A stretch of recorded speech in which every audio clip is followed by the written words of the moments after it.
Hello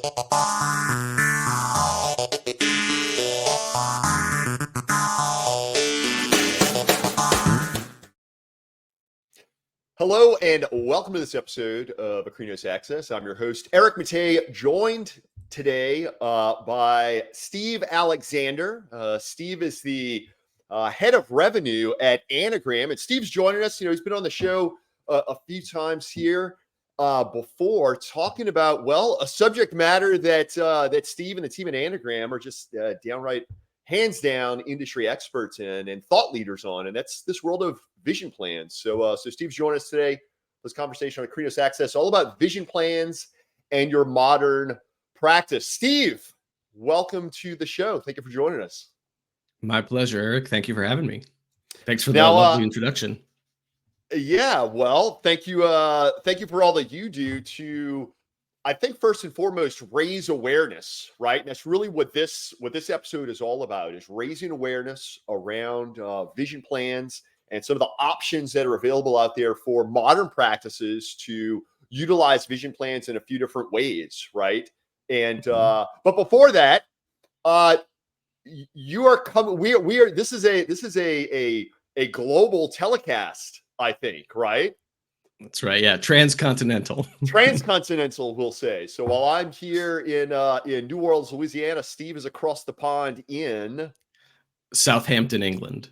Southampton, England. That's one right. word, right? One word. One word, yeah. Southampton, England. That's right. That's right. A beautiful port city in a lovely microclimate in England. Fantastic. Well, Steve, I know we've got a lot of really great things that we wanted to unpack in this episode. So let's go ahead and kind of kick off the conversation. Let's start by just discussing managed care and maybe talk a little bit about insurance, discount plans, some of the different options that are out there. Maybe we can talk a little bit about insured risk and stuff like that. Yeah, absolutely. And you know me well enough to know that I'm sort of obsessed with words and definitions and being kind of precise in language. And vision insurance is, for better or worse, a bit of a misnomer. Insurance for managed care in general is about allaying risk over a healthy pool. And that's true for car insurance as well, and home insurance and so forth. Is, a bunch of people pay into a fund and in the hopes that nothing will happen, but in the event that something happens, there are funds set aside to mitigate that risk. With health insurance, that is also true for like catastrophic things, for surgeries, for longstanding health stuff. And then there is sort of your general wellness exam that operates under the banner of health insurance, but isn't really insurance as such. It is more of a access to care. And then vision insurance, or vision plans, or discount plans, as you might call them, are even a step removed from that. There is no allayment of risk for vision insurances. It is a discount plan with extra steps. And the unfortunate truth is, and I've been in eye care for over 20 years, over the last 20 years, vision insurances have gotten a stronger and stronger foothold among employers as a mechanism for them to provide an additional benefit. But the clarity of those benefits have gone away. Used to be, without naming names of a vision plan, but one vision plan came out, did a big splash and said, we're here for the independent practices to help level the playing field between you and these big retailers that are coming out. And unfortunately, that same vision plan now has continued to keep the reimbursements flat, to keep increasing the benefits while the practice actually is able to generate less revenue, to continue putting restrictions on what labs the practice can use, what lenses practice can dispense, and so on. So it's a fascinating topic. It's something that I really enjoy talking about, and to your point, really enjoy raising awareness of for how practices can succeed with them, without them, despite them, or through them. There are a bunch of different ways that a practice can be successful leveraging vision plan networks and audiences. Steve, you bring up a really, really key fundamental piece that I think speaks to not only our audience out there, which are ECPs now globally, right, transcontinentally, doctors, opticians, but that said, it's not only changing perception here, right, within the industry, but also changing perception, public perception around these differences between insurances and discount plans. And I think it's so vital to point out that whereas with your medical insurance, and whether that's your private commercial medical insurance or a Medicare or Medicaid, the economics of those, the revenue structure of those, everything about those is all centered around this insuring a risk and pooling the risk. But these vision plans, that's not at all part of the equation, right? So why don't you kind of explain some of the economics of vision plans? Exactly how do they work? Yeah, I'd be happy to. So, from a customer perspective or a patient perspective, they will typically select their health insurance plans with their employers either upon getting hired or in open enrollment around October for the most part. Now, generally speaking, they are given 1 to 3 options for health insurance, 1 or 2 options for dental insurance, and probably just the 1 option for vision if they're given one at all.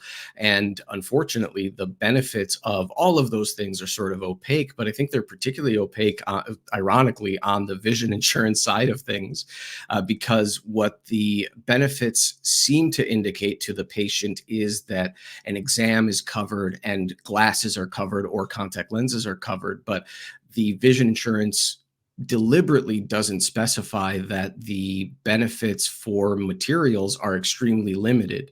In the case of glasses, you get a certain dollar amount for frames, and you get a copayment for single vision CR39 lenses. In most cases, the anti-reflective coating isn't covered, polycarbonate or high index materials aren't covered, digital progressives aren't covered. And in today's world where a patient wants and deserves good technology in their eyewear, they're set up to fail in their conversation with the optician or with the optometrist because their expectations and the reality are so far apart. And bridging that gap is a tremendous challenge. Absolutely. Yeah. So then if we're looking at this from the standpoint of this patient, or should I say, looking at this system and the economics of this and how it works, maybe speak to a little bit from the patient perspective, but then also from the practices perspective, right? And kind of understanding, once again, kind of the economics. And by the way, Steve, it's as we're having this conversation, as is so often the case this time of year, I get the card in the mail from one of the big vision plans out there, and it's absolutely fascinating. And every year I do this. But it's fascinating to go to the website and enter the information, which is a zip code, but to actually see what the options are to an individual, individual plus one, family, what have you, but to see what the premium would be going to one of these, and then knowing practice economics, what the out of pocket is going to be there in the practice, and just to consider the economics of this. It's not a really balanced weight, right? Not remotely. There's a lot of money. No. There's a lot of money being sucked out of the doctor-patient interaction that I think could otherwise either A, deliver more value in the interaction, or B, save a patient money, and the practice actually makes more money in the process. I mean, it's really fascinating. So maybe let's unpack a little bit of this, looking from the patient perspective, practice perspective, and certainly from the plan perspective. Yeah, absolutely. And I would add actually from the employer's perspective as well. So a patient who gets a vision plan through their employer is expected to pay a monthly premium of a relatively low amount. An individual with a good vision plan is probably spending, maybe $20 to $40 per month on their vision plan premium for themselves, or a plus one, or maybe up to $50 or $60 for their family. You extrapolate that out over the course of 12 months and you understand that their premium isn't low, not to mention that their employer is also paying a large proportion of that premium to the vision plan. So vision plans are making money at the point of enrollment, and they make money when the practice sends work to their labs. And unfortunately, they make money when the patient doesn't use the benefit either, in the way that like a gym membership might make money from disuse. So there's a bunch of different ways to perceive how things are going. But to your point, which I think is incredibly significant, when a practice considers whether or not to enroll with a given vision plan, they understand what their reimbursements are going to be for the eye exam. And if we laser focus on just the eye exam bit for a moment, vision plans today will reimburse between $30 and maybe $75 at the high end of things for an eye exam. Now, they'll also tell you what the eye exam includes, and importantly, they'll tell you what the eye exam does not include and is not allowed to include. Sure. That includes things like diagnostic testing, visual fields, retinal photos, and so on. Those are extra fees as far as the vision plan is concerned. And that's because the vision plan isn't concerned with offering a high quality exam or matching your standard of care to the reimbursement. They're interested in, unfortunately, revenue for themselves. In most cases, that's not, not always the case, but that is a kind of a general rule we can run by. Now, if you've paid attention at all to the economics of anything over the last 5 years, everything has gotten more expensive. Running a business is more expensive now than it was 5 years ago for many different reasons, not least of which is the cost of staff. Part of the hidden cost of accepting vision plans is that when you're accepting those plans, you have to see more patients in order to generate enough revenue to stay afloat. In order to see more patients, you need to hire more staff. More staff is more expensive at a per staff basis, and just having more is more expensive. So you end up in this sort of spiral where you're hiring to staff your practice to see as many patients as you need. And then eventually you have to hire more staff to see more patients, and you have to see more patients to hire more staff. And you end up spinning your wheels. Your top line may be growing, but your bottom line isn't, because the revenue doesn't make it there. And, something that maybe we should have internalized a little bit more effectively than we did as an industry is when you see fewer patients on a daily basis, you're able to devote more attention to those patients. And those patients are much more likely to become your lifetime patient, as opposed to a patient who sees you because you're in a given network. Sure. Yeah. Yeah. Wow. You've unpacked a lot of things there, Steve. And I think what kind of tease it all off from the get-go is exactly what that economic model looks like for all parties, right? And that vision care plans, discount plans. I mean, it's about the supply chain, right? It's about moving product. Obviously matching. And by the way, I mean, this is not to totally throw vision plans out with the bathwater. I mean, we're going to get into different ways to utilize them, but I think the key piece here is to consider the role of the vision plan in the practice, right? And Steve, I know you've seen it. I know we've seen it, right? So many practices have seen it where it really begs the question of, is the practice is the vision plan a cog in the practice's wheel, or is the practice a cog in the vision plan's wheel? And by a lot of indications, it's coming to be kind of more the latter, right? Where the practice, and we mentioned employers, we mentioned patients, kind of, everyone kind of being cogs in the vision plan wheel. And that being said, I think there's some exciting ways to enhance the value proposition to patients. In so doing, enhance one's impact on the community by finding ways to optimize the role of these plans in the practice. So, Steve, I'd like to, now when we get to kind of the second half of the conversation, let's shift gears and talk about some of these ways that practices can grow and grow profitably optimizing the role of vision plans, right? So obviously there is going to be the path of 100% vision plan free. And then there's the Mhm. opposite end of the spectrum, which is 100% vision plan. But maybe we can kind of talk about some of those different points along that continuum, because let's face it, I think it's safe to say a lot of practices right now are making strides to be more independent in serving their patients with vision. And again, this is totally Mhm. separate from medical, as we've already identified earlier in the conversation. So why don't we unpack some of that and talk about, different approaches of working with vision plans, across different stages of the practice life cycle, and get into some best practices and stuff of that nature. Yeah, so there are a bunch of different ways that you can think about your relationships with vision plans as a practice. A cold start will probably have a different set of, well, not probably, a cold start will have a different set of needs than a practice that's been operating for 3 to 4 years, which will have a different set of needs than a 10 or 20-year-old practice, and should look at things a little bit differently when making these determinations.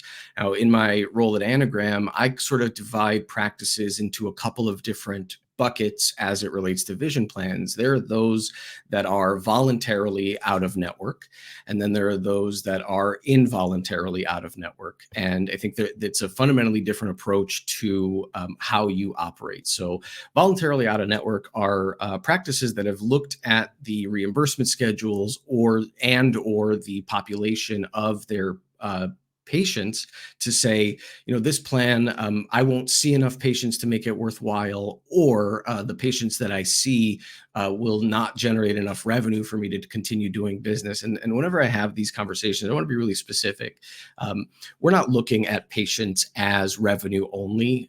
No optometrist that I've ever spoken to is driven by money, but the point that I want to make here is if your business isn't successful, if it's not viable, you won't be able to take care of patients at all, let alone to grow your business into a profitable one.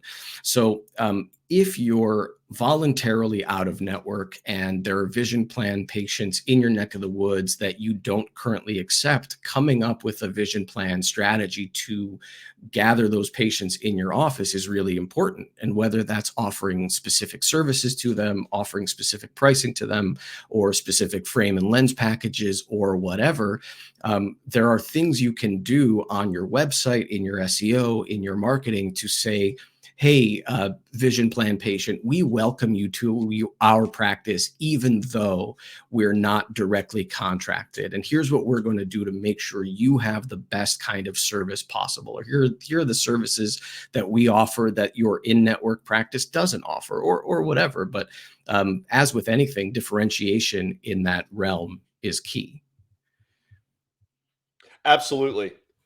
And I know this is a conversation that we've had time and again, and I know in the work we do with Akrinos, working with practices across the country, we're yet to go transcontinental, Steve. We're yet to work with anyone transcontinentally, but no, I mean it always comes up, right? How can we further differentiate the practice, have the relationship with the patient where the patient is patronizing you for what you and your practice all bring to the table, not necessarily what's being covered by some sort of managed care, right? Right. And I mean, there's certainly opportunity abound, and particularly, when we do start to dig into the degree to which you can you can customize your offerings, right? You're not playing within the rules and regulations of someone else and what they want, just to have that space in your practice. Now, flip side of the coin,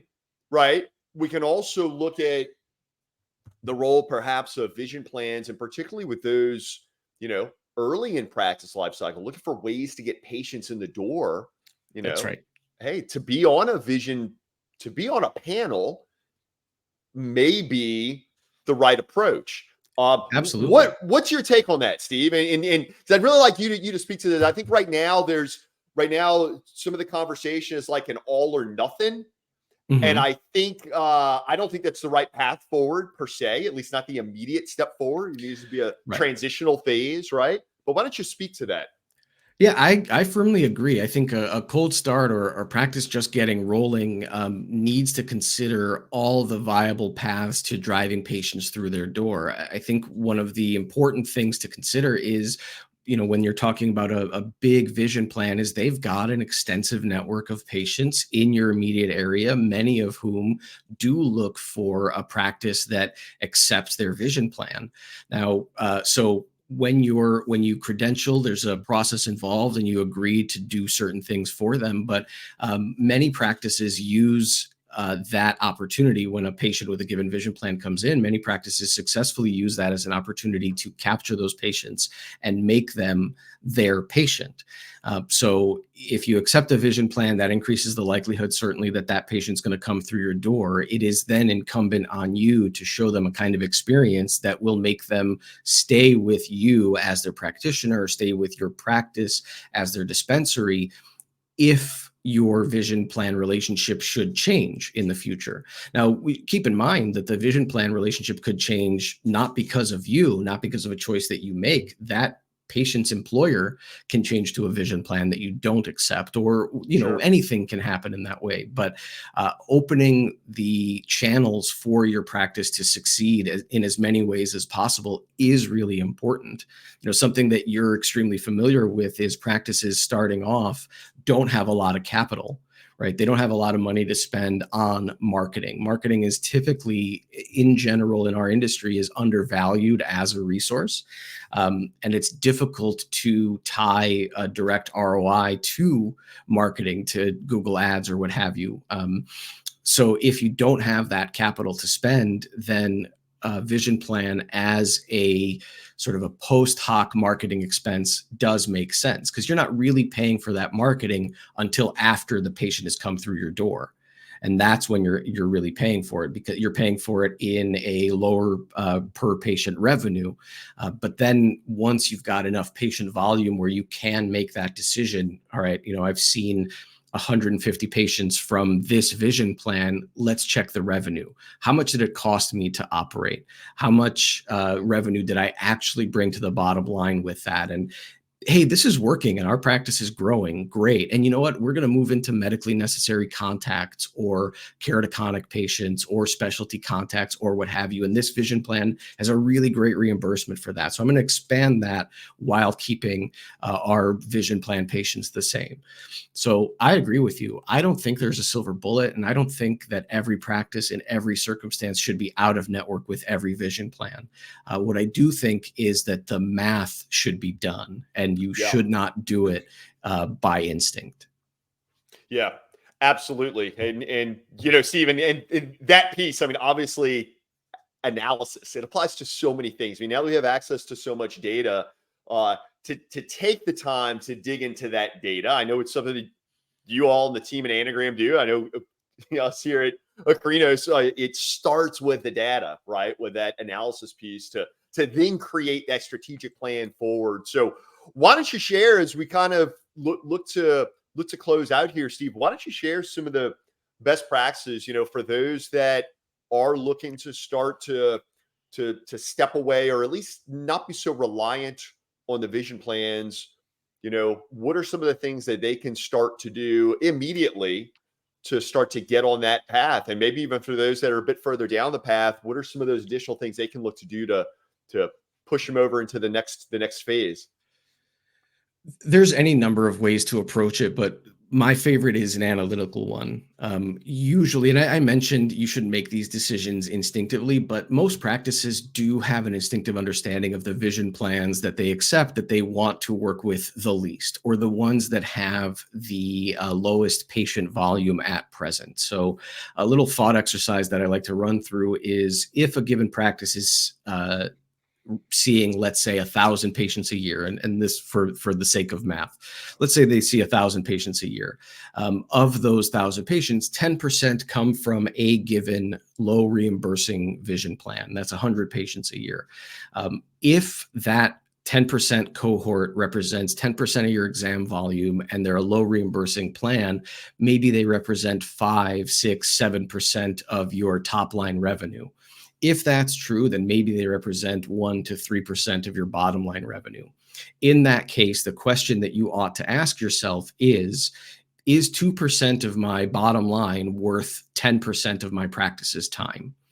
And the answer to that question is always no. So if there's a circumstance where you've got that situation in your practice, and you want to think about dropping that plan, at Anagram, we've literally written the book on how to do that. We have a step-by-step guide called Accessing the Utopia that will walk you through how to do the analysis, how to think about it, completely free. It's available on Spyglass, our blog. And not that I think everybody should do it, but if you're thinking about it, there are tools, there are experts, there are mechanisms by which you can make this determination and do it successfully. Absolutely.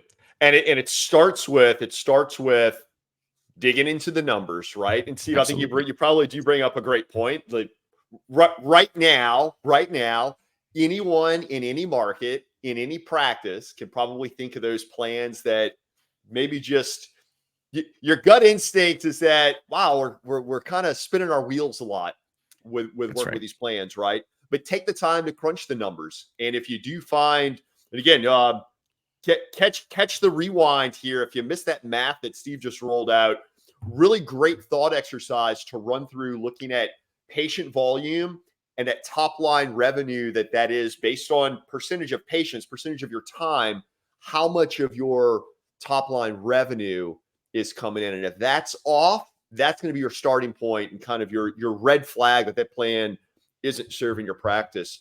We'll see, man, a lot of really great things that you've unpacked here. But before we go, why don't you share, please, some of the latest things that Anagram has going on? I know you all recently introduced Universal Search. So why don't you speak a little bit to you all's portfolio and how folks can connect with you all? Absolutely. So anagram.care is our website, anagram.care. You can see all of our tools and pricing, all that's transparent, available on our website. What Anagram is and what it's evolving into is a full service suite of vision insurance tools for your practice. We'll help you identify in-network and out-of-network benefits. We'll help you file out-of-network claims on behalf of your patients. We'll help train your team on how to have the conversation, because the conversion from a phone call to a patient is one of the more challenging parts about doing this successfully. And we've got a bunch of tools to help you do that. And then Universal Search is the first of its kind tool, as far as I'm aware, that allows you to save a bunch of time in the event that a patient calls your practice and says something like, "Hey, Eric, I have a vision plan, but I don't know what it's called. Can you find it for me?" And when I was in practice as an optician, my options at that point are to either go searching in every vision plan and hope that I find them in less than 40 minutes, Sure, or to tell the patient to go and call their insurance company and then call me back when they know. Universal Search will let you find that plan in seconds. at your fingertips. At your fingertips all the time, in network and out. Yeah. Outstanding stuff, Steve, that you guys are doing at Anagram. I know we have a number of Akrinos clients that use the Anagram platform with tremendous results. And yeah, to our viewers, if you want to learn more about Anagram, head on over to anagram.care. And if you want to connect with Steve just to continue this conversation, Steve is a wealth of knowledge on this topic. I mean, we've barely scratched the surface. You can connect with Steve. You find him over in LinkedIn. Send him a note. Also, Steve is the editor of Spyglass by Anagram, which is Anagram's really cool blog newsletter. Is it a blog, Steve? What is it considered? It's really far out stuff that you guys publish there. I think of it as a publication, because we do blog articles. We also do longer form ebook stuff. We do webinars. We do live events. So Spyglass for me is meant to be a publication that anybody reading any given article can take something useful into their practice, and all it'll cost them is effort. Love it. Love it. Steve Alexander, thank you so much for joining us on this episode of Akrinos Access. Fascinating conversation all about vision plans and their modern practice. For our viewers out there, thank you so much for tuning in. If you're looking for more great modern practice management tips and business insights, subscribe to the Akrinos YouTube channel, follow Akrinos on the socials, and head on over to akrinos.com to see how our solutions can bring your vision to reality. On behalf of all of us here at Akrinos, Eric Matei signing off.